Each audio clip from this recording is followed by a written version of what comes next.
Hello friends, இன்றைக்கி நாம் 2026 ஆட்சியில் இருக்க ஜோசப் விஜய் அவரை பற்றி தான் பார்க்க போகிறோம். இவர் இந்த 2026 கடந்த 2 மாதமாக என்னென்ன சாதனைகள் பண்ணார் அப்படிங்கிறத இந்த வீடியோ ஃபுல்லாக பார்க்க போகிறோம். அது மட்டும் இல்லை, இது பார்ட் 1 வீடியோவாக எடுத்துக்கோங்க. பார்ட் 2, பார்ட் 3 அவர் அடுத்தடுத்த 5 வருஷத்தில் என்ன பண்ண போகிறாரு அப்படிங்கிறதெல்லாம் நம்ம அடுத்தடுத்த வீடியோவில் பார்ப்போம்.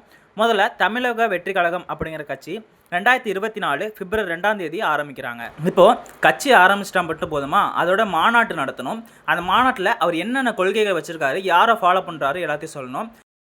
இதுக்காக தான் தன்னோட முதல் மாநாட்டை விழுப்புரத்தில் இருக்க விக்கிரவாண்டி அப்படிங்கிற ஏரியாவுக்கு அருகில் இருக்க வி சாலை என்ற இடத்துல 2024 அக்டோபர் 27 நடத்துகிறாரு. இவரோட கொள்கைகள் என்னென்ன அப்படின்னு பார்த்தோம்னா, நாங்கள் தமிழ் தேசத்தையும் ஃபாலோ பண்ணுவோம், திராவிடத்தையும் ஃபாலோ பண்ணுவோம், இதுதான் எங்களோட 2 கண்கள் அப்படின்னு சொல்கிறாரு. அது மட்டும் இல்லாமல் தன்னோட கொள்கை தலைவராக ஒரு 5 பேரை வச்சுருக்காரு. யார் யாருன்னு பார்த்தோம்னா, பெரியார்கிட்ட வந்து பகுத்தறிவை நான் ஃபாலோ பண்ணுறேன் அப்படி சொல்கிறாரு. ஆனால் பெரியாரோட இறை மறுப்பு சித்தாந்தத்தை, கடவுள் எதிர்ப்பு அந்த கொள்கையை மட்டும் நான் வந்து விட்டுறேன் அப்படிங்கிறாரு. காமராஜர்கிட்டருந்து கல்வி வளர்ச்சி கொள்கையையும், அம்பேத்கர்கிட்டருந்து அரசியலமைப்பை எடுத்துக்கிறாரு. அதே மாதிரி வேலுநாச்சியார்கிட்டருந்து வீர தலைமையும் எடுத்துக்கிறாரு. அஞ்சலி அம்மாட்டிலேருந்து மக்கள் சேவையும் எடுத்துக்கிட்டாரு. இப்போது இந்த 5 கொள்கை தலைவர்களும் நமக்கு முக்கியம்.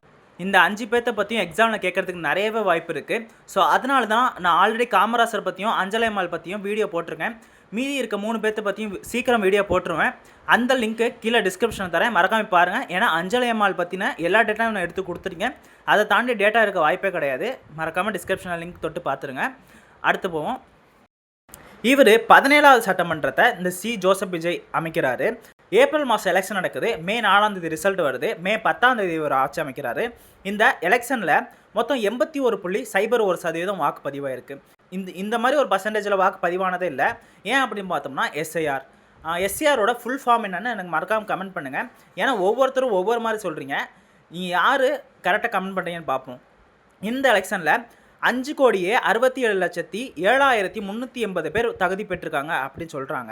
உண்மையான டேட்டா அப்படின்ட்டு சில வெப்சைட்ஸ்லாம் என்ன காட்டுதுன்னா 5,73,43,291 அப்படின்னு காட்டுது.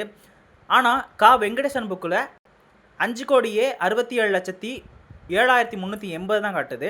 இது ரொம்ப முக்கியமானது ஒன்று. நமக்கு புக்கு தான் முக்கியம், அதுவும் அந்த புக்கு ரொம்ப ரொம்ப முக்கியம். ஸோ பார்த்துக்கோங்க.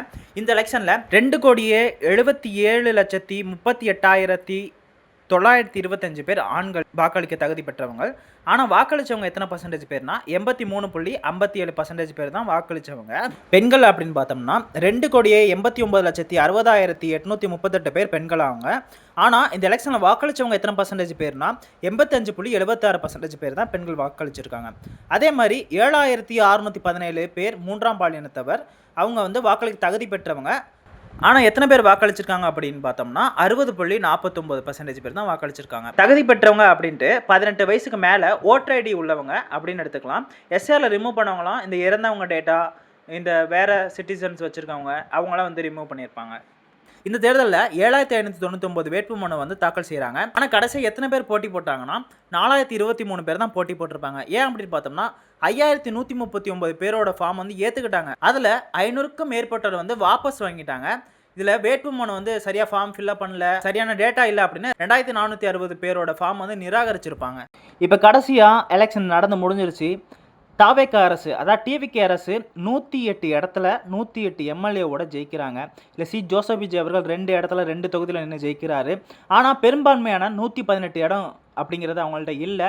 அது தேவைப்படுது. இப்போ என்ன பண்ணலான்னு பார்க்கும் பொழுது மற்ற கட்சிகளோடலாம் பேசி அவங்க வந்து அவங்களோட சப்போர்ட்லாம் வாங்கி இப்போ வந்து தன்னோட பெரும்பான்மையை நிரூபிக்கணும் அப்படிங்கிறதுக்காக ஒரு கூட்டம் நடக்குது சட்டமன்றத்தில். அதில் 144 எம்எல்ஏ வந்து தாவேக அரசுக்கு சப்போர்ட் பண்ணுறாங்க. இப்போ அடுத்த கட்டமாக ஆளுநர் ராஜேந்திர அர்லேக்கர் அவங்க எல்லாத்துக்கும் பதவி பிரமாணம் செய்து வைக்கிறாரு. ஜோசப் விஜய் அவர்களையும் பதவி பிரமாணம் செஞ்சு வைக்கிறாரு முதலமைச்சராக. 8 கோடி மக்களின் பிரதிநிதியாக ஜோசப் விஜய் தான் இப்போதைக்கு இருக்கிறார் 2026. அதே மாதிரி பேரவைத் தலைவராக ஜேசிடி பிரபாகரும் பதவி ஏற்கிறார்.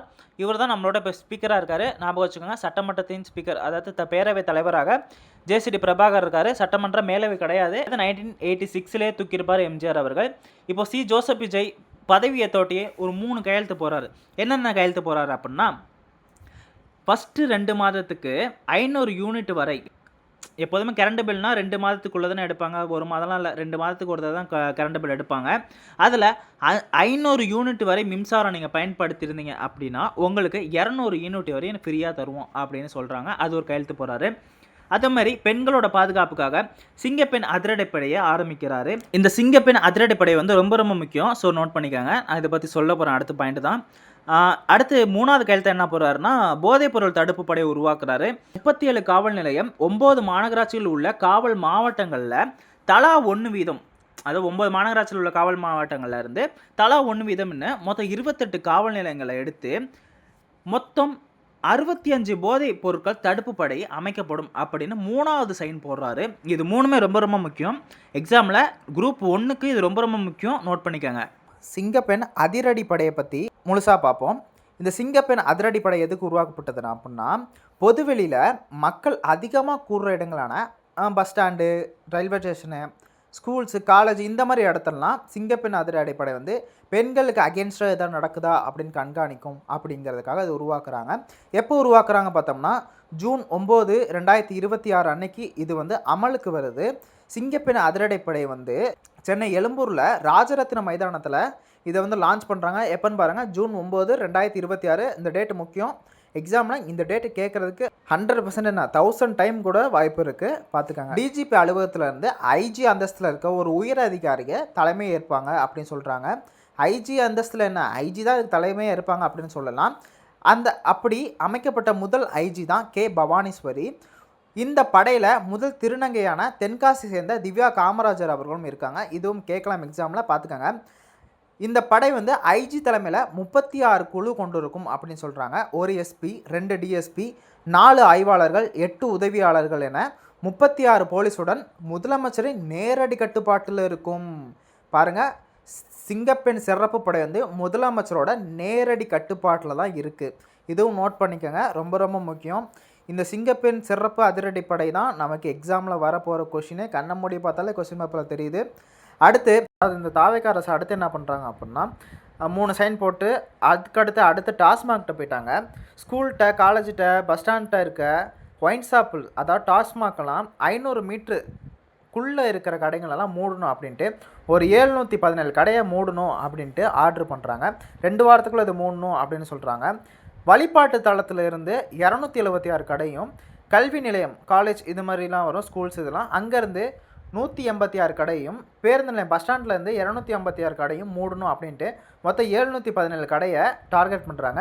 அதில் முதல் கட்டமாக சென்னையில் 10 கடையும், திருச்சியில் 9 கடையும், மதுரையில் 9 கடையும், சேலத்தில் 10 கடையும், கோயம்புத்தூரில் இருந்து 12 கடையும் என முதல் கட்டமாக ஒரு 50 கடையை மூடுறாங்க. இதுதான் தாவேக்காவோட முதல் சாதனை அப்படின்னு சொல்லலாம். அடுத்து இந்த டிவிகே அரசு வந்து டிஎம்கே அரசு கொண்டு வந்த சில நலத்திட்டங்களை வந்து நேம் சேஞ்ச் பண்ணியிருப்பாங்க. இவங்க ஆட்சிக்கு வந்த இந்த கடந்த 2 மாதத்தில் அப்படி நேம் சேஞ்ச் பண்ணது தான் ஆதி திராவிடர் மற்றும் பழங்குடியினர் நலத்துறையை சமூக நீதித்துறை அப்படின்னு மாற்றிருக்காங்க. இது எப்போ மாற்றினாங்க அப்படின்னு பார்த்தோம்னா 7/7/2026 டேட்டு முக்கியம். சமூக நீதித்துறைன்னு ஆதி திராவிடர் மற்றும் பழங்குடியினர் நலத்துறையை மாற்றிருக்காங்க. அடுத்து முதலமைச்சரின் காலை உணவு திட்டத்தை பெருந்தலைவர் காமராசர் காலை உணவு திட்டம் அப்படின்னு மாற்றிருக்காங்க. இதோட டேட்டுன்னு பார்த்தோம்னா 22/7/2026 முதலமைச்சரின் காலை உணவு திட்டத்தை பெருந்தலைவர் காமராசர் காலை உணவு திட்டம் அப்படின்னு மாற்றிருக்காங்க. அடுத்து மகளிர் விடியல் பயணத்தை மகளிர் பயணம் அப்படின்னு நேம் சேஞ்ச் பண்ணியிருக்காங்க. எப்போனா 9ஆம் தேதி 7ஆம் மாதம் ஜூலை மாதம் 2026 அன்னைக்கு பண்ணியிருக்காங்க. அடுத்து எம்கே ஸ்டாலின் அவர்களுடைய கனவு திட்டமான முதலமைச்சரின் தாய்மானவர் திட்டத்தை வீடு தேடி பொருட்கள் வழங்கும் திட்டம் அப்படின்னு நேம் சேஞ்ச் பண்ணியிருக்காங்க. இது என்னைக்கு பண்ணியிருக்காங்கன்னா 22/7/2026 அன்னைக்கு பண்ணியிருக்காங்க. அடுத்து நான் முதல்வன் யூபிஎஸ்சி ஸ்டூடெண்ட்டுக்கான ஒரு ஸ்கீமை டிஎன் ஸ்கில் திட்டம் அப்படின்னு நேம் சேஞ்ச் பண்ணியிருக்காங்க. இது என்னைக்கு பண்ணியிருக்காங்கன்னா 17/6/2026 அன்னைக்கு பண்ணியிருக்காங்க. அடுத்து இந்த தாவேக்கா அரசு கொண்டு வந்த மற்ற ஒரு சாதனைகள் ஸ்கீம்ஸ் அப்படின்னு பார்த்தோம்னா 5 ஏக்கருக்குள்ளே இருக்க நிலத்துக்கு வந்து பயிர்க்கடன் தள்ளுபடி பண்ணுறோம் அப்படின்னு சொல்கிறாங்க. அதே மாதிரி பயிர்க்கடன் தள்ளுபடியில் 50,000 வரையும் இருக்கவங்களுக்கெல்லாம் தள்ளுபடி பண்ணிட்டாங்க. அதே மாதிரி பருத்தி இறக்குமதி வரியிலேருந்து 11% தள்ளுபடி செஞ்சுருக்காங்க. ஜல் ஜீவன் 2.0 திட்டத்தை 2ஆம் கட்டமாக இவங்க செயல்படுத்துகிறாங்க. இந்த பார்ட் 1 வீடியோவில் கடந்த 2 மாதமாக ஜோசப் விஜய் அவர்கள் ஆட்சிக்கு வந்து என்னென்ன பண்ணாங்க, என்னென்ன திட்டங்கள் கொண்டு வந்தாங்க, என்னென்ன திட்டங்களுக்கு பேர் மாற்றிருக்காங்க அப்படிங்கிறது மட்டும்தான் இப்போதைக்கு இந்த பார்ட் 1 வீடியோவில் இருக்குது. இதுவரையும் இவங்க இதை தான் செஞ்சுருக்காங்க. அடுத்து பார்ட் 2, பார்ட் 3 வீடியோவில் அடுத்து இவங்க பண்ண போகிறதெல்லாம் கண்டிப்பாக நான் சொல்ல தான் சொல்லுவேன். எல்லோரும் நம்மளோட இணைஞ்சிருங்க. மறக்காமல் இந்த வீடியோ லைக் பண்ணுங்கள், ஷேர் பண்ணுங்கள், சப்ஸ்கிரைப் பண்ணிடுங்க. டாடா, பாய் பாய், ஆல் த பெஸ்ட். எல்லோரும் நல்லா எக்ஸாம் பண்ணுங்கள்.